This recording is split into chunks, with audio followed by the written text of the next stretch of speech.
de la humanidad. El libro más antiguo en registros científicos, genéticos, arqueológicos, antropológicos, físicos, químicos, literarios, poéticos, arqueológicos y de cualquier disciplina que tú puedas tratar de encontrar. Es el primer libro en haber sido impreso en la imprenta de Gutenberg. Es el primer libro que tengo en mis manos en haber sido traducido y es el libro de los libros por excelencia. En todos los debates que hemos tenido, tanto en la televisión como en el radio, con agnósticos, escépticos, ateos, comunistas, etcétera, etcétera, siempre hemos terminado retándolos, desafiándoles, preguntándoles: ¿conocen ustedes o hay alguien en el mundo que se atreva a decir que hay un libro mejor que la Biblia? Ni presidentes, ni científicos, ni los mismos ateos se han atrevido a poder decir: aquí está otro libro que puede competir con la Biblia, en los registros que acabo de mencionar que contiene la Biblia. Si ponemos todos los libros sagrados, el Ramayana, los Vedas, el Tripitaka de Buda, el libro del Mormón y todos los que tú conozcas comparados con la Biblia, no tienen ni siquiera la mínima comparación.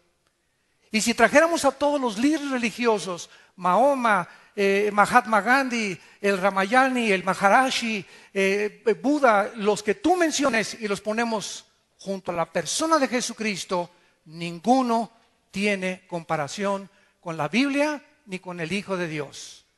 Esto es asombroso porque a pesar de que es el libro más importante que existe en la humanidad, el que a más lenguajes y dialectos se ha traducido, la gente lo tiene empolvado en su casa como un tabú, o muchas veces vienen y la respuesta es que no le entiendo o es que no sé de qué se trata y no sabía yo que había un manual para poder formar mi familia. En el libro del Génesis capítulo 2, nosotros encontramos en esta noche, en primer lugar, la creación del hombre y la mujer. Y si no entendemos que el hombre es completamente diferente a la mujer, si no, voltea a ver a tu esposa y ve que no te pareces en nada a ella. Y las mujeres volteen a ver a los maridos y dense cuenta que en nada nos parecemos, ni física, ni intelectual, ni emocional, ni espiritualmente. Entonces, somos completamente diferentes el hombre y la mujer. Y cuando no entendemos los hombres, el liderazgo que Dios, al haber establecido la familia, puso para que nosotros fuésemos el sacerdote, el proveedor, el protector de nuestra esposa y de nuestra familia, esta es la razón por la cual los matrimonios y las familias se encuentran en la condición en que se encuentran. Entonces, qué importante es que sepamos nosotros que debemos de comenzar a conocer a las mujeres, cómo operan, cómo funcionan. Yo no me puedo subir a un coche si es de velocidades o si es de manual, y si no me explican cómo funciona y dónde está el aceite y dónde está la reversa, ¿verdad? Los carros exóticos con los carros europeos o con los carros japoneses, pues no, me voy a quedar completamente sin ir a ningún lado. Y cuando no entendemos cómo funciona una mujer, esta es la razón por la cual los hombres están tratando a las mujeres como las están tratando, como esclavas, como sirvientas, como algo que se pisotea, como el famoso dicho, tómame y déjame y úsame.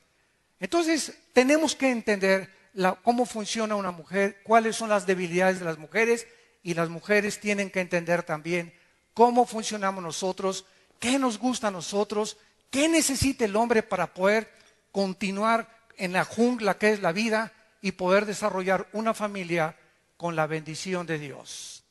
Dice en el libro del Génesis capítulo 2 versículo 7, Jehová Dios formó al hombre del polvo de la tierra.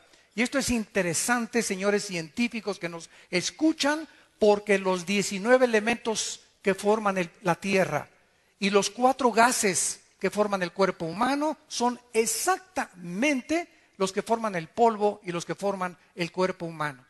Así que cuando la Biblia nos muestra que el origen del hombre físicamente es de la tierra, la misma ciencia lo comprueba. Cuando venimos a la Biblia no estamos especulando, ni filosofando, ni teorizando. A lo mejor puede que chanceí, no estoy seguro, venimos a puras verdades absolutas. Porque la Biblia es precisamente su principal caracterización. Es el único libro que contiene verdades absolutas, al contrario de todo el relativismo que existe en la filosofía y en la literatura del mundo. Dios forma al hombre del polvo de la tierra y sopla en su nariz aliento de vida, y fue el hombre un ser viviente. La Biblia dice que cuando fuimos creados originalmente, algo se nos infundió que no se les infundió a los animales, señores darwinianos. Los animales son diferentes a los seres humanos, nosotros no provenimos de los animales. Si tú lees el libro de Carlos Darwin, vas a encontrar este lenguaje, chanceí, no sé, no estoy seguro, a lo mejor, y jamás en el origen de las especies, Carlos Darwin muestra cuál es el origen de las especies. ¿Cómo es posible que le pongan un título a un libro sin que el libro narre el origen de las especies más que filosóficamente? Entonces, el hombre, de acuerdo a la Biblia, es una creación especial. Tenemos una dignidad que no tienen los animales. Fuimos creados a la imagen y a la semejanza de un Dios. Y esta es la razón por la cual hay miles de religiones. Porque no ha habido una sola época en la historia, en las tribus, en las naciones, en los imperios, en las sociedades, en los patriarcados. Nunca ha habido una historia en la que el hombre no haya adorado algo o a alguien. Como decía Sigmund Freud, el filósofo vienés, el hombre es incorregiblemente religioso. ¿De dónde viene esta necesidad de comunicarnos con algo que trasciende nuestra humanidad? ¿De dónde nace ese anhelo de poder consultar con los brujos y con los espiritistas y concentrarnos y que si hay marcianos y que extraterrestres? Y algo nos hace movernos hacia el espacio, hacia otra dimensión. La Biblia nos muestra claramente que Dios puso la eternidad en nosotros. Y lo sabemos en lo más profundo de nuestra conciencia. Los egipcios, los babilonios, los sumerios, los romanos, los griegos, los medos persas, todas las civilizaciones en la historia han enterrado a sus muertos, que con la comida, que con la espada. Los egipcios les ponían la comida y la espada. Algo les decía que en la otra vida iban a seguir viviendo.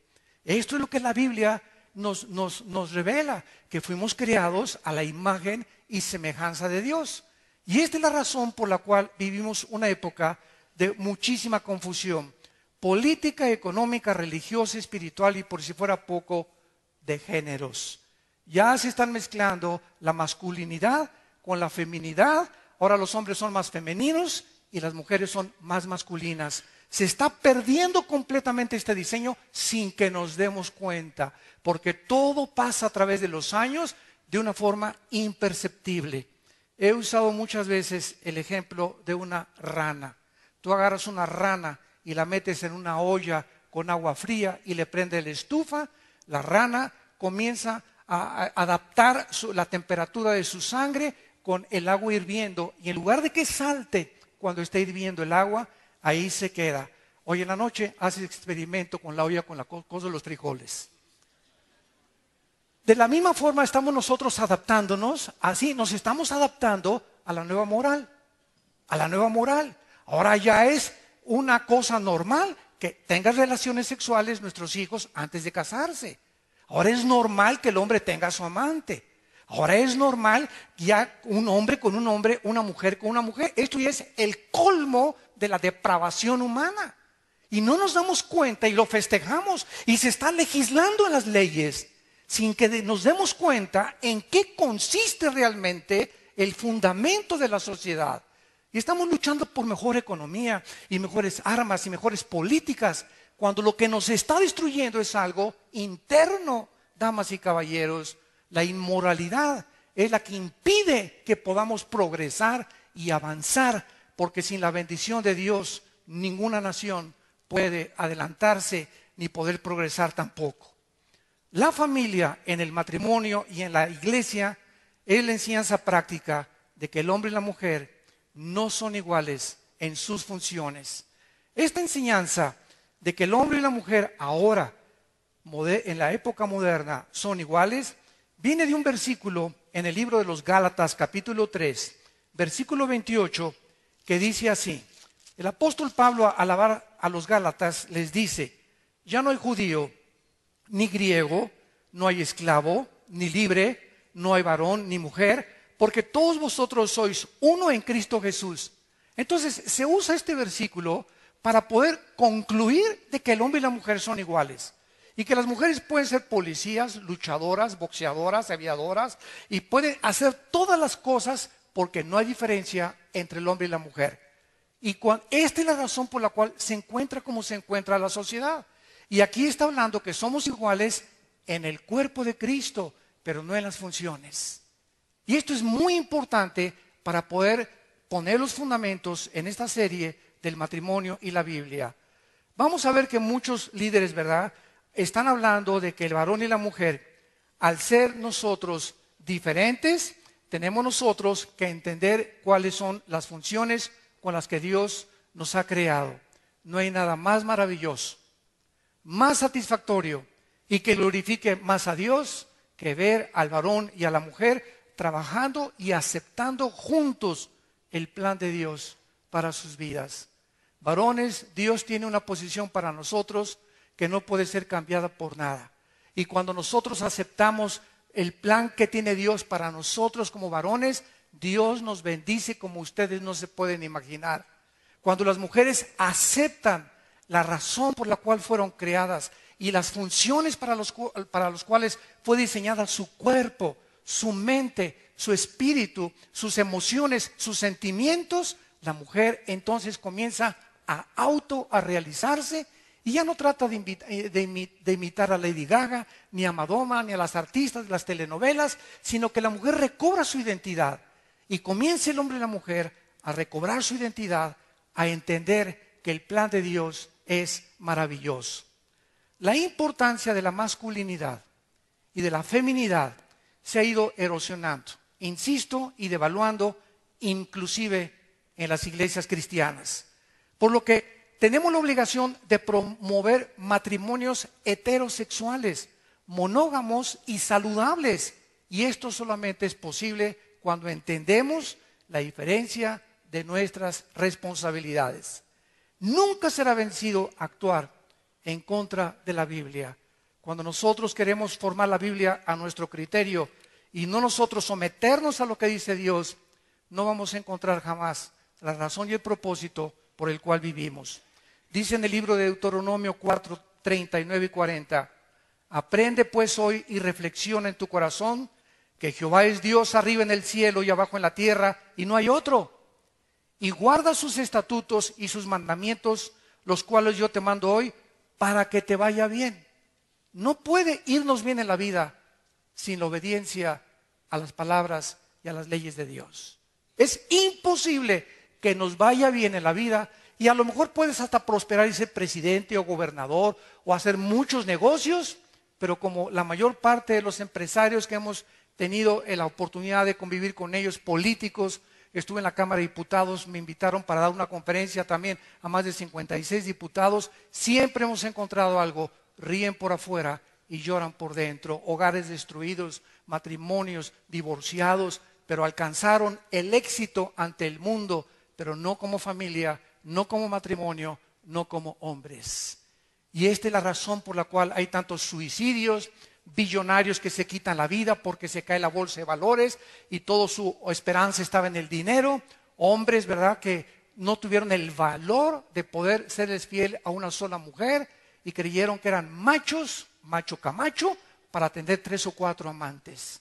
Y todo este deterioro que vemos a nuestro alrededor solamente tiene el mismo origen, ignorar la palabra de Dios. No es el propósito de Dios que nosotros conformemos nuestra vida a la Biblia, sino la Biblia a nosotros. Veamos en primer lugar, en el libro del Génesis, en el pasaje que acabamos de leer, del capítulo 2, que los roles fueron creados por Dios y no son el resultado del pecado. ¿Qué les quiero decir? Que mucha gente dice que el liderazgo se perdió después del pecado, pero que antes del pecado el hombre y la mujer eran iguales. y que no había liderazgo del hombre antes del pecado. Sin embargo, no es lo que la Biblia enseña, sino que desde antes del pecado, Dios desde el principio de la creación creó primero al varón. Y Dios es un Dios de orden. Veamos de qué forma la Biblia nos muestra que desde antes del pecado, el varón recibió el liderazgo para ser el jefe, el proveedor, el director de su familia, el capitán de su barco. Dice en Génesis 2, del 7 al 8, después de que Dios forma al hombre del polvo de la tierra, primero que la mujer, en el versículo 15, tomó Jehová Dios al hombre y lo puso en el huerto de Edén para que lo labrara y lo guardara. Antes de que la mujer naciera, antes de que Eva fuera sacada, Eva estaba escondida dentro de nosotros. La mujer estaba escondida dentro de Adán. Y Dios saca de nosotros a la mujer, como lo vamos a ver. Entonces, antes de que la mujer fuera creada, ya Dios había puesto al hombre, ¿a qué cosa? A trabajar, a cultivar el huerto y a cuidarlo. Después, antes de que la mujer fuera creada, Dios le dice al hombre, de ese árbol, de la ciencia del conocimiento del bien y del mal, no vas a comer, porque el día que tú comas de él, morirás. Dios no le dijo eso a la mujer, se lo dijo al varón. Después, antes de que la mujer naciera, Dios trajo a los animales. Y entonces Adán le da el nombre a cada uno. Ese es chango, ese es venado, ese es rinoceronte, ese es jirafa. No la mujer, el hombre. Y después de que Adán le da el trabajo Dios de cultivar, de darle el mandamiento y de darle nombre a todos los animales, Dios hace a la mujer por causa del varón y no a la mujer por causa del varón. La mujer por causa del varón, perdón, y no el varón por causa de la mujer. Dice la Biblia en el versículo 19, Jehová Dios forma de la tierra a todas las bestias y a todas las aves y las trae a Adán para que viera Adán cómo habían de ser llamadas. Y todo lo que Adán llamó a los animales vivientes, ese es su nombre. Entonces Jehová Dios hizo caer sueño profundo sobre Adán, y mientras éste dormía, tomó una de sus costillas y cerró la carne en su lugar. Y de la costilla que Jehová Dios tomó del hombre, hizo una mujer y la trajo al hombre. Hace algún tiempo un director de una universidad me invitó a una conferencia titulada ¿Creación o evolución? Yo tenía que demostrar que hay más evidencias científicas en la creación bíblica del libro del Génesis que la famosa teoría darwiniana que provenimos de una sola célula y somos el resultado de una selección natural. Este maestro se comenzó a burlar de mí en frente de los estudiantes, eran como 800,000 estudiantes en una universidad del Estado de México, y me dijo, ¿usted es de esos que creen que venimos de una mujer y de un hombre? Yo le contesté y le dije, ¿y usted es uno de esos que creen que venimos del chango? Y entonces me contestó, ¿qué usted me quiere decir? Le dije, bueno, usted es de las personas que dicen que por accidente apareció un chango con órganos reproductores masculinos. Y por otro accidente apareció una changa con órganos reproductores femeninos. Un jirafo con órganos reproductores masculinos, una jirafa. Un elefante, una elefanta. Un tigre, una tigresa. Un león, una leona. Todo por accidente, los sexos aparecieron de la nada. Y después se junta el chango con la changa y nace un changuito. Somos dos accidentes, en medio de un accidente, le contesté. Le dije, ¿no le parece eso absurdo? Dentro de la misma ley de las probabilidades matemáticas, es 10 a la 12ª potencia de que esto haya sido posible. De que nosotros hayamos provenido de los dinosaurios, los peces de los dinosaurios, de las culebras, de los animales, y de que todo ha sido el resultado de un accidente. Y entonces me dice, ¿y qué de científico hay en la creación del Génesis? Le dije, volvamos a leer lo que dice la Biblia. Qué interesante que hasta 1860, damas y caballeros, Gregorio Mendel descubre las leyes de la herencia. Hasta 1860. Y tenemos un libro que es la Biblia, que hace 3,500, 4,000 años, las leyes de la genética que han comenzado a hacer ahora el siglo XX, terminó con el genoma humano, el proyecto del genoma humano. La Biblia comience apenas a darse cuenta, los científicos, que la Biblia tenía razón. ¿Por qué Dios saca a Eva de una costilla, Porque ahora la ciencia médica ha comprobado que la médula es donde se forman los huesos. Es en los huesos donde se forma la sangre. Y la mujer, otro accidente de la Biblia, tiene 2 cromosomas XX. El hombre tiene las cromosomas YX. En otras palabras, yo nací varón y los varones que estamos aquí somos varones porque el esperma Y de nuestro padre fecundó el óvulo de nuestra madre con 2X. La mujer no tiene el cromosoma Y, solamente lo tenemos los varones. Y de esa forma, Dios hace que del material genético que el hombre tenía, saca a la mujer y no al contrario. Yo he preguntado a casi en todas las escuelas, a los estudiantes, en los mismos seminarios teológicos, ¿quién creen ustedes que fue creado primero? ¿El hombre y la mujer? Todos contestan, el 95% la mujer, porque todos los que estamos aquí somos hijos de una mujer. Sin embargo, la Biblia nos dice que fue al contrario, es la mujer la que fue sacada al hombre. Esto no lo pudimos haber inventado, ni Moisés tampoco. ¿Quién le reveló a Moisés las leyes de la herencia desde el principio de la creación? ¡Qué increíble es la Biblia!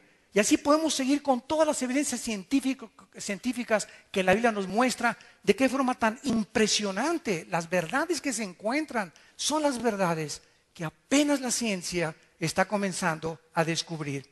Vemos entonces la responsabilidad masculina. Fue al varón a quien se le hace la advertencia: no comas del árbol del conocimiento del bien y del mal. ¿Por qué le prohíbe Dios al varón comer de ese árbol? Muy sencillo. Dios no quería que el hombre conociera el bien y el mal sin él. Y en el momento en que nosotros creemos que podemos distinguir y discernir qué es bueno y qué es malo, esta es la razón por la cual la sociedad se encuentra como se encuentra. No hay nada de malo que un hombre se case con un hombre. Dios mío, María, José y el burrito que los acompañan. No hay nada de mujer que 2 mujeres vivan solas y que adopten niños. Esta es la forma en la que la sociedad ha llegado. Ya no hay discernimiento entre el bien y entre el mal. Ya todo es relativo. Ya todo se vale, todo es permisivo. Imagínense los nazis en la Segunda Guerra Mundial, cuando fueron enjuiciados en el juicio de Nuremberg, 1947-48, en la ciudad de Berlín, Alemania, que se levantó uno de los nazis y le dijo a los jueces: es que para nosotros los judíos eran ratones. Y el Führer nos dijo que los elimináramos por bien del partido. Y para nosotros no es asesinato, es eliminar para beneficio del partido. El robo no es robo, es expropiar para el beneficio del partido. Y comenzaron a maquillar lo que la Biblia le llama pecado.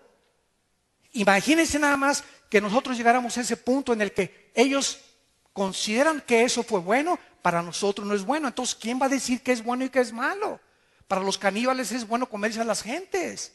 Para otras personas en los talibanes es matar a la mujer y prohibirles que trabajen y que manejen en Arabia Saudita. Para nosotros no. ¿Acaso hay un parámetro?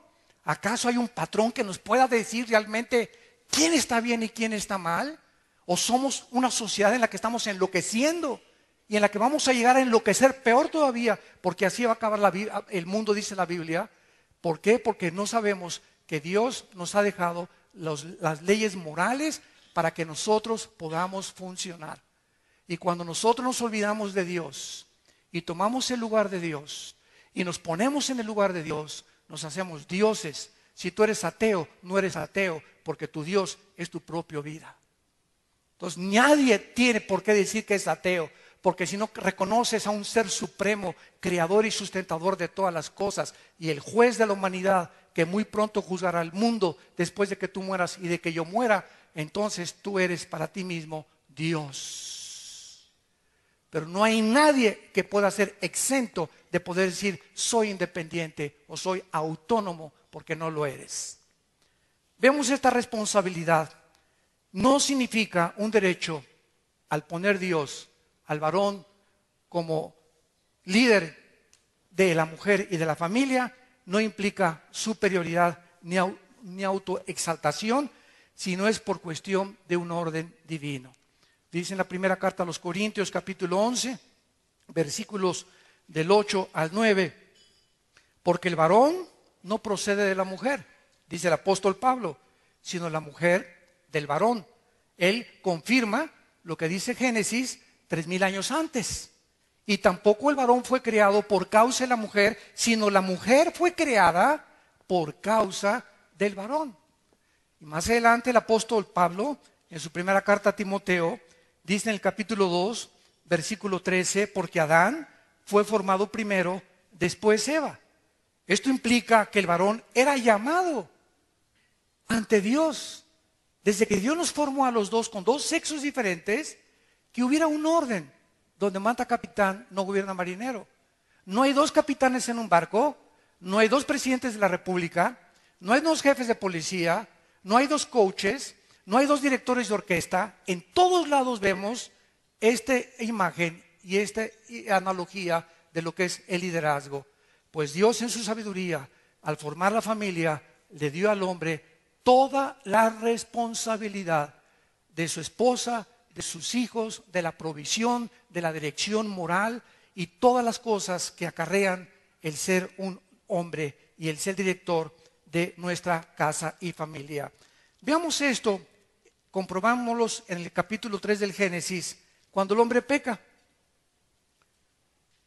Una pregunta, ¿quién pecó primero, Adán o Eva? A ver, mis teólogos. Fue la mujer la que peca primero.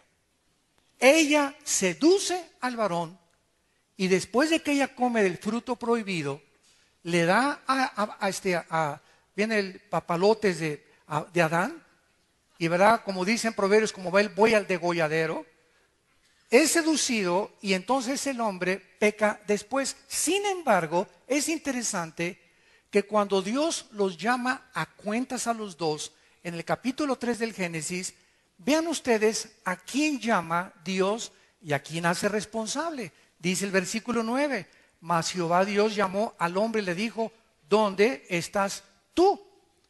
Eva había pecado primero, pero observamos que Dios no la busca a ella para cargarle esta responsabilidad, sino a Adán. Y esto en Romanos 5:12, el apóstol Pablo dice que el pecado entró al mundo por un hombre. Oye, cuando yo leí esto, dije, seguro que aquí fue un error de la Biblia. ¿Cómo es posible que Pablo diga en Romanos 5:12 que el pecado entró por un hombre? Está clarísimo que fue la mujer. No está diciendo quién pecó primero, está diciendo que entró al mundo. En otras palabras, esto es interesantísimo, es el varón el que propaga el pecado sexualmente. Porque es a través del sexo que nosotros propagamos el pecado, porque nosotros los varones traemos la semilla. La mujer es la receptora, es como una estación que manda una señal y se recibe, la receptora recibe la señal. La mujer recibe la semilla y en su vientre ella se desarrolla lo que es el cigote, el feto y después el producto. Pero es el varón el que trae la semilla y a través de la semilla se transmite el pecado, porque el pecado viene en la sangre y en la sangre está el alma, de acuerdo a Levítico 17:11. Qué interesante todas estas cosas a luz de la ciencia actual, de la genética, de la física, de la química, que todo esto tiene sentido. Porque Cristo no pudo nacer de José y de María. ¿Por qué el Espíritu Santo tuvo que cubrir a María, la Virgen María, para que naciera el Hijo de Dios? ¿Por qué a José se le dijo, tú no te metas, tú no vas a embarazar a tu esposa, voy a ser yo, dijo el Espíritu Santo, porque el santo ser que va a nacer tiene que nacer sin pecado? Espérame tantito. Entonces, si José se hubiera tenido relaciones con María, el Hijo de Dios hubiera nacido con pecado. ¿Por qué? Porque el hombre es el que transmite el pecado a través del cromosoma Y de la sangre. Y esta es la razón por la cual se prohibió que José no tuviera relaciones. La mujer no le pasa la sangre al feto hasta el tercer mes. Lo produce la médula de sus huesos. Y la sangre de Cristo fue producida por el Espíritu de Dios.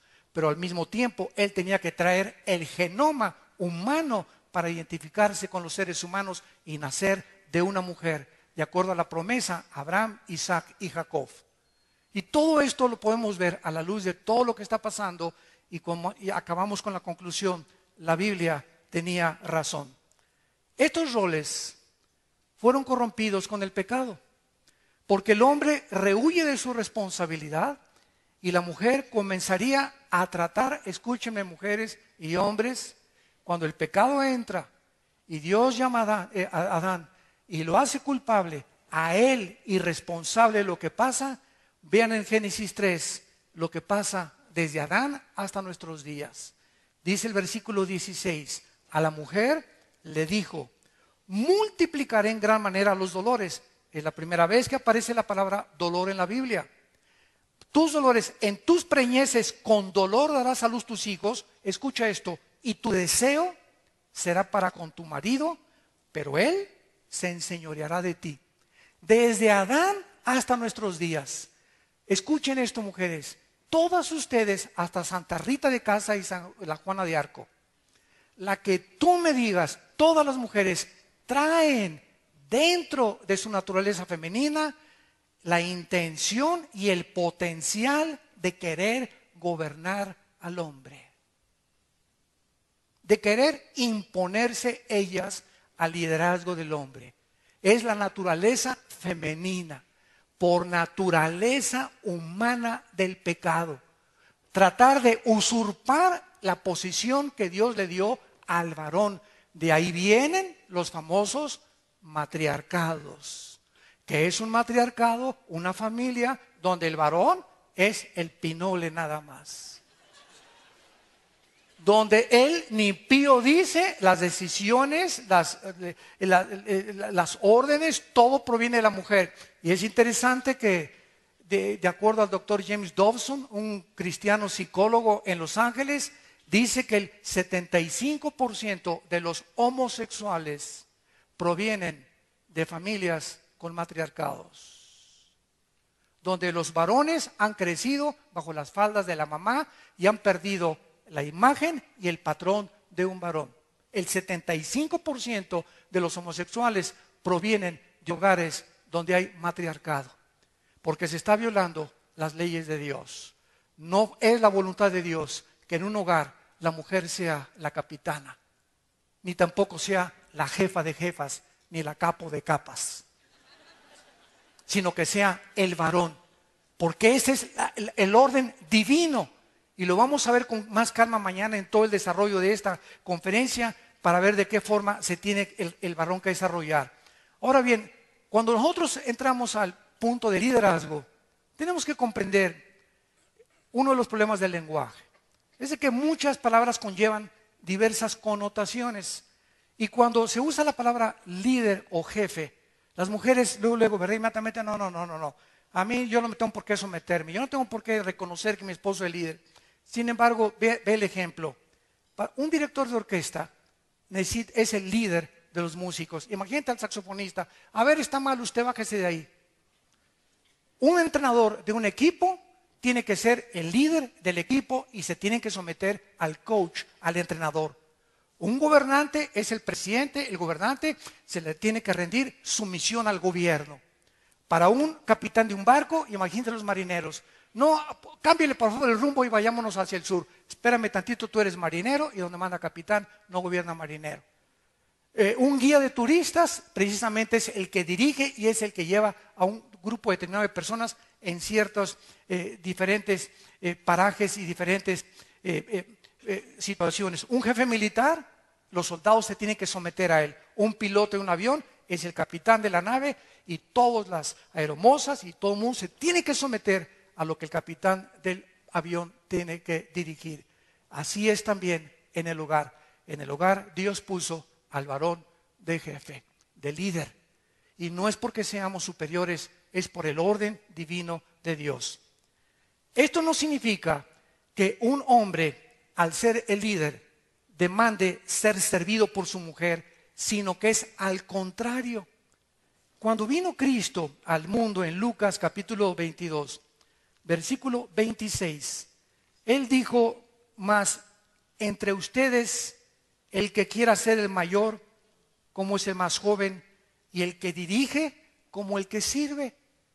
Y parecería una paradoja aquí, ¿verdad? ¿Cómo es posible que, bueno, soy líder yo soy líder, que me sirvan mis chilaquiles, mis huevos rancheros, tráiganme mis pantuflas, préstame la televisión, como llegan muchos hombres a su casa, hágame mis huevos con chicharrón ahorita, muévase, muévase. Y cuando tenemos esa actitud, eso no es liderazgo, eso es dictadura. Eso es pervertir la autoridad en autoritarismo.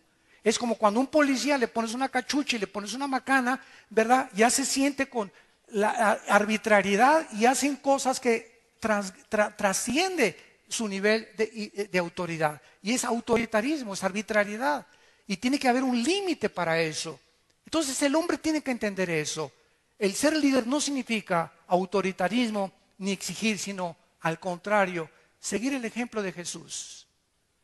Jesús era el líder de los discípulos y en Juan capítulo 13 se hinca Jesucristo y agarra una toalla y una bandeja y les lava los pies a sus discípulos. Cuando Pedro ve que Jesucristo se acerca a lavar los pies de sus discípulos, le dice: no tal cosa acontezca conmigo. ¿Cómo es posible que tú, el Hijo de Dios, el creador de los cielos y de la tierra, en el cual fueron hechas todas las cosas que existen, principados y potestades, el que fue enviado a morir en una cruz, vienes y nos lavas los pies a nosotros, cuando nosotros te los debemos de lavar a ti? Ese es el ejemplo que Cristo nos da. El líder no es autoritario, no es dictador, es alguien que vive para servir a los demás. Un presidente que abusa de su autoridad es un dictador, es una persona autoritaria. Y un presidente, un gobernante, un juez, cualquier persona de autoridad es para servir a los ciudadanos, porque nosotros los mantenemos. Ellos nos deben servir a nosotros y ellos creen que nosotros a ellos, y se aprovechan de esa autoridad porque no entienden el principio divino, bíblico de la autoridad. Y por eso está corrompida la autoridad por todos lados. Por eso a las mujeres se les trata como sirvientas, como esclavas en el Medio Oriente, por los talibanes, y les cortan los pelos y las rapan y les con navaja las navajean por todos lados y no las respetan y las usan simplemente como algo desechable. Porque si a alguien el diablo odia es a las mujeres, porque a través de una mujer nació el Hijo de Dios. Y por eso vamos entendiendo por qué los hombres tratan como tratan a la mujer, porque están la mayoría endemoniados. Así es, un hombre que trata a una mujer de una forma despectiva es un hombre, sin que él lo sepa, que está controlado por demonios. Y no necesitas ser el endemoniado gadareno para demostrar que tienes demonios en tu vida. Esto tampoco implica, ¿verdad?, que nosotros podamos obligar a nuestra esposa a ser inmorales. ¿Debe la esposa sujetarse al esposo? Así es. Pero si se brinca el límite de la cabeza de nosotros, que es Cristo, porque Cristo es nuestra cabeza y la mujer es nosotros, la cabeza de la mujer, y nosotros podemos ejercer la autoridad cuando estamos sometidos a la autoridad. No hay autoridad sin autoridad. ¿Quieres que tu esposa se someta a ti? Sométete tú a Cristo primero y ponle el ejemplo. Ámala y trátala como una reina, y Dios va a cambiar su corazón para que ella entienda que debe someterse a ti. Pero hay muchas mujeres rebeldes, amargadas, resentidas, frígidas sexualmente por la forma en la que son tratadas, porque son tratadas como trapos, y la mujer lo sabe cuando simplemente la usas para tener relaciones sexuales y no la amas, no la abrazas, no eres considerado, no le das flores, no entiendes que es como una flor que se tiene que cultivar y se está marchitando tu esposa, porque solamente tú estás centrado en tu propio ego y has usado la autoridad con autoritarismo. Así pues, al amar nosotros a nuestra mujer, nos amamos a nosotros mismos, y cualquier clase de liderazgo que produzca en una mujer inmadurez, resentimiento, amargura o inseguridad a través de un excesivo control o un dominio opresivo, dictatorial del varón, es síntoma que ha fracasado tu matrimonio. Es síntoma que algo no está funcionando en tu matrimonio. Estás echando aceite por todos lados. Se te está desvielando tu casa. Y estas reuniones que tenemos es con el propósito de orientarte y mostrarte que hay esperanza. Así es, ninguno de ustedes vino aquí por coincidencia. Unos invitados por unas personas, otros vamos a oír a ese palabrero, muchas veces eso dicen, o vamos a oír a ver qué nos cuentan. Y todos ustedes tuvieron una cita porque Dios te ama, porque dio su vida por ti, porque quiere bendecir tu matrimonio. Y si estás a punto de divorciarte o tu matrimonio ya tiene días o años que viven juntos, pero divorciados emocionalmente, aunque están juntos viviendo físicamente, hay esperanza en estas conferencias y en estas pláticas para tu vida. Si tú le crees lo que dice la palabra de Dios y aceptas a Cristo como tu Señor y Salvador, y todas las cosas podrán ser cambiadas sin que tú te des cuenta. Ahora alguien podría preguntarse en este momento, ¿por qué entonces en Efesios 5:21 dice que debemos someternos unos a otros? Claro que sí, porque siempre habrá alguien a quien someternos. Los hijos a los padres, los soldados a sus superiores, los jugadores a su entrenador, los discípulos a sus maestros, las ovejas a su pastor, y no al contrario. ¿Por qué? Porque es el orden que Dios establece para autoridad. Si no hay autoridad, hay anarquía. Cuando un gobierno civil no usa, escuchen, si hay aquí abogados o hay aquí diputados o senadores que nos escuchan ahorita por internet en vivo, cuando un gobierno de un estado o de un municipio o de una nación no ejerce la autoridad para frenar la maldad, pierde su unción divina como autoridad y como gobernante. Porque cualquier gobierno que permita que se incendien los edificios y que se cause el caos y que se bloqueen las carreteras y no haga nada por evitarlo, está permitiendo la anarquía en ese país. Desgraciadamente, por causa del pecado, se tiene que usar la fuerza muchas veces, los soldados, los granaderos, los marines, etcétera, etcétera, por causa de la rebelión del pueblo. Muchas veces el pueblo tiene la razón, como en muchos países que conocemos, muchas veces no la tiene. Pero es importante la autoridad para poder evitar la anarquía. Ahora veamos, ¿por qué se le prohíbe entonces a la mujer que enseñe en la iglesia? Dice en primera de Timoteo, capítulo 2:12, y estamos contestando todas estas preguntas para poder poner los fundamentos para las conferencias que siguen. Porque no permito a la mujer enseñar, dice en Timoteo 2:2, no le permito a la mujer enseñar ni ejercer dominio sobre el hombre sin estar en silencio. Y aquí, ¿verdad?, puede haber dos extremos. ¿Qué es una herejía? Es una verdad llevada al extremo. Veamos de qué forma se ha pervertido esto.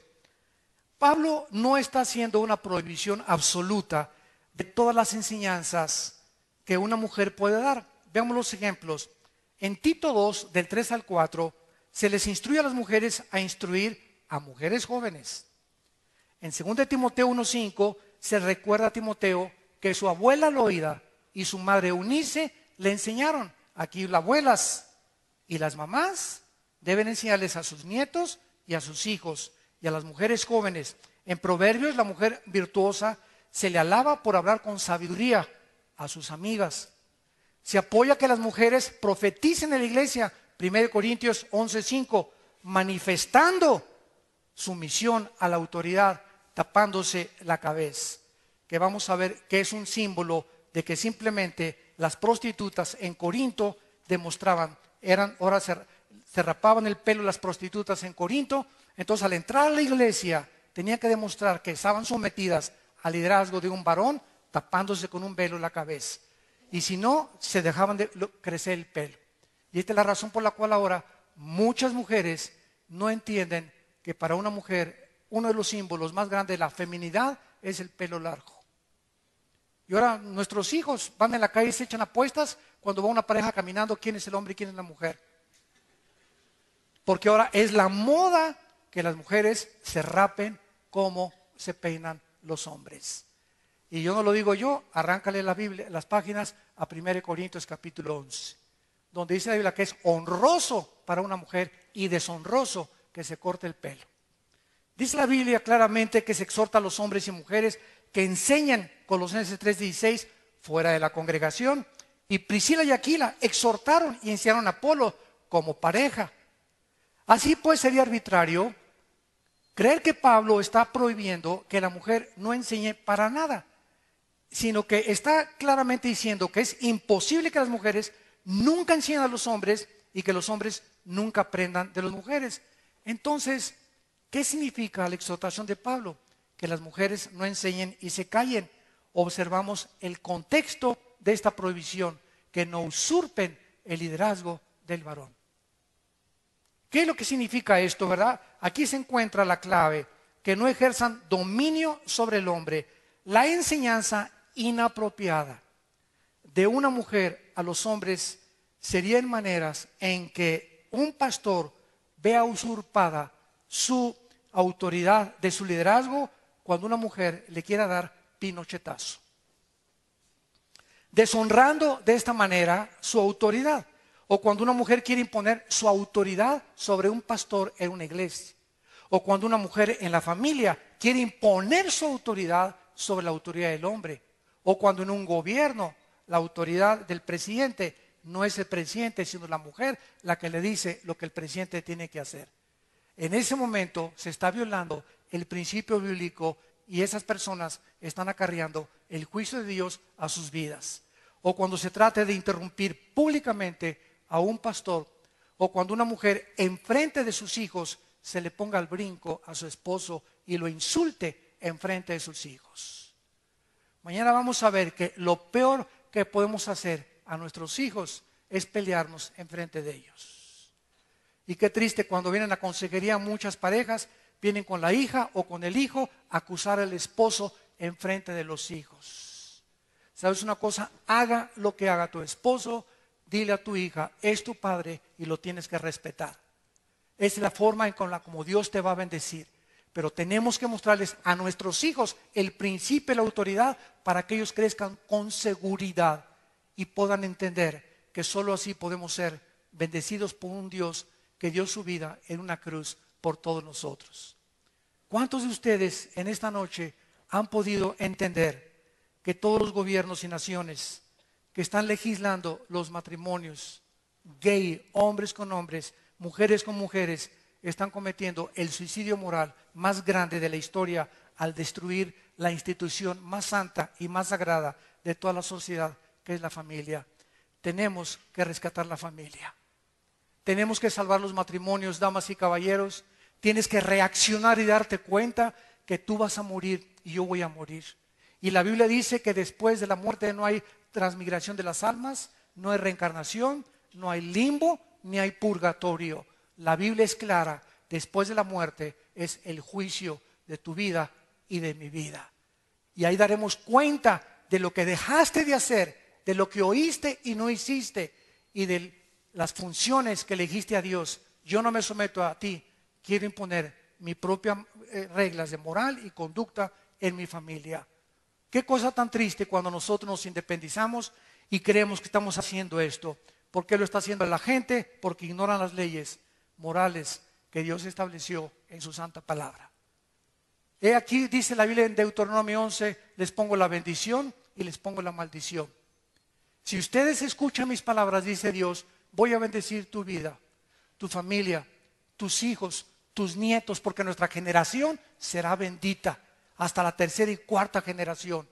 Pero si ustedes me rechazan, dice Dios, quiero que entiendas, tú eres un ser humano libre. Y yo no creé un robot. Pudo Dios haber creado robots. Y pudimos haber hecho, ¿verdad?, amarle a Dios, que nos diera cuerda, te amo, te amo, te amo. Pero Él nos creó con una libertad. Y ahí está la condición principal del ser humano y la responsabilidad, que somos libres de cada decisión que tomamos, que tiene consecuencias para bien o para mal. Cada decisión que tú tomas tiene consecuencias, para bien o para mal. ¿Qué vas a escoger en esta noche? ¿Quieres salir por esa puerta como entraste, odiando a tu esposa, creyendo que es una sirvienta, creyendo que puedes tener amantes y que la puedes ensuciar, sabiendo que Dios te ve? ¿Quieres que Dios te prospere en tu trabajo? ¿Quieres que Dios te bendiga? ¿Quieres que Dios te dé paz? ¿Quieres que Dios bendiga a tus hijos? ¿Quieres que Dios bendiga a tu generación? sométete a las leyes de Dios, porque no somos dioses, no somos animales, fuimos creados a su imagen y semejanza. Porque de tal manera amó Dios al mundo que nos dio a su Hijo unigénito, para que cualquiera de ustedes que en Él cree no se pierda, mas tenga la vida eterna. Dios muestra su amor para con nosotros en que siendo pecadores, Cristo, su Hijo, da su vida por nosotros en una cruz. Y Él herido fue por nuestras rebeliones y molido por nuestros pecados. Y el juicio que tú merecías y que yo merecía, dice la Biblia, el Hijo de Dios en la cruz lo llevó en nuestro lugar. Y Dios puso la ira y desató y no perdonó a su Hijo y nos perdonó a nosotros, para que nosotros entendiésemos cuánto nos ama Dios. Si tú quieres saber cuánto te ama Dios, ve la cruz. Y ahí en la cruz el amor de Dios fue manifestado, la sabiduría de Dios y el poder de Dios. Porque la cruz es locura a los que se pierden, pero poder de Dios a los que se salvan. Y Dios espera que en esta mañana tú entiendas que viene la hora cuando todos los muertos oirán la voz del Hijo de Dios. Y los que la oigan saldrán a resurrección de vida, y los que no la oigan cuando estuvieron vivos saldrán a resurrección de condenación. Tú puedes en esta mañana burlarte, en esta noche. Tú puedes en esta seguir mascando tu chicle y cerrando tus oídos y endureciendo el corazón duro que tienes ya en tu vida. Pero ¿sabes una cosa? Dios dice que tus pecados te alcanzarán.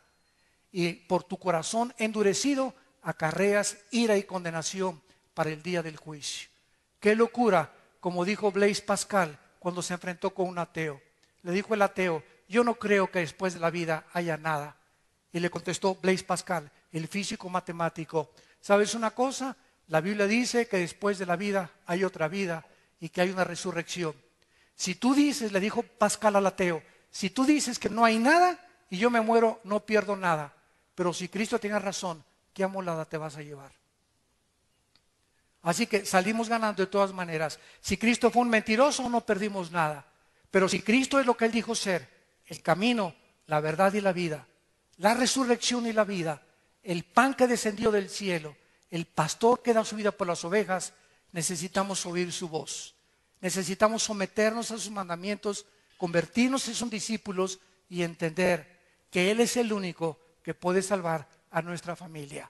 Les pido por unos instantes, los que gusten, que inclinen su cabeza. Y así con tu rostro inclinado,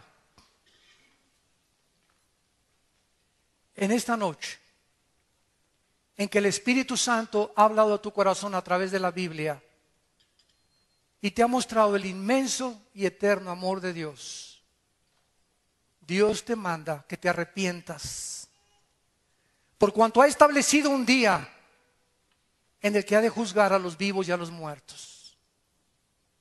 Dios demanda que tú cambies y des la media vuelta y que entiendas que Él te puede dar el poder para dejar el pecado. Que tú puedes, al aceptar sus leyes, descubrir el propósito y la razón por la cual nacimos, de dónde venimos y hacia dónde nos dirigimos. Dios te pide que en esta noche creas lo que Él hizo en una cruz, al dar su vida a su Hijo Jesucristo y derramar su sangre preciosa para que tú pudieras tener la vida eterna. Y esto Dios nos lo da por su gracia, no por nuestras obras, porque si fuera por obras, fue un desperdicio la muerte de Cristo. Mas el justo paga por los injustos, el santo muere por los impíos, y Él nos da su santidad, su justicia, para que nosotros seamos hechos la justicia de Dios en Él. ¿Qué tengo que hacer? Me preguntarás, para comenzar a caminar con el Hijo de Dios. Ahí desde tu lugar, dile estas palabras: Señor mío y Dios mío, te pido perdón por mi vida. Te pido perdón por mi ignorancia, por mis pecados,